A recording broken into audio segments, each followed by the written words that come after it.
Pang-Broadway nga raw ang boses ni Alexa Ilacad. Nangingibabaw ang ganda ng boses sa Believing in Magic kung saan ay gaganapin niya sa prom.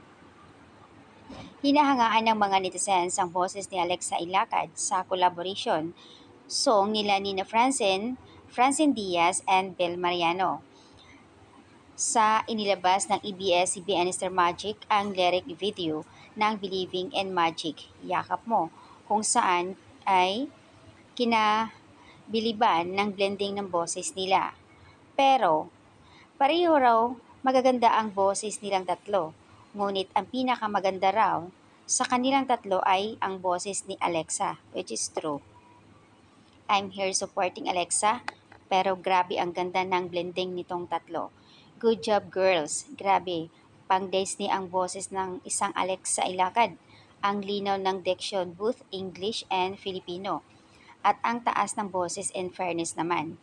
Iba ka talaga Alexa Ilacad. Ang ganda ng po yung say ng mga netizens at yung ibang mga taga-ABS-CBN mismo staff ng lalo na dun sa Star Pop Music, PH na sila mismo nag-handle.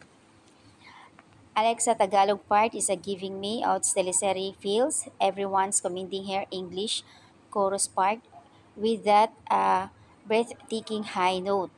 But I can't stop praising this part. Let her sing teleserye and Goosebumps. Saad naman ng isa. Boton pang Broadway boses mo Alexa Ilacad. The longing feeling and somehow part of Alexa give me chills. She acting and at the same time singing, truly a multi-talented artist of Star Magic, and she grew and developed over time. This is the bread and butter so magical Alexa reaction sa mga netizens ito guys. Grabe ang clear talaga ng words, sobrang ganda talaga ng boses ni Alexa. In fairness naman, doon pa talaga, manganganta talaga si Alexa. Pero, kung mapapansin niyo po, nagko-cover siya ng song ni Taylor Swift, fave artist, Hollywood singer talaga. Yun ang gusto talaga niya, si Taylor Swift. Sa mga cover niya, puro mga kanta yan ni Taylor.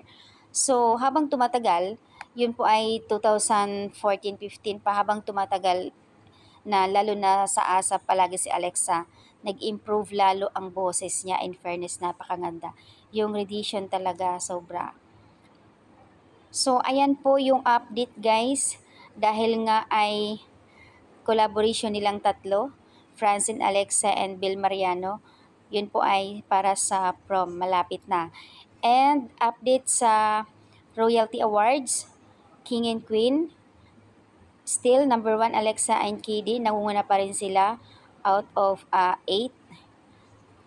So, ayan, tuloy-tuloy lang guys para manalo ang means ng mga sweethearts.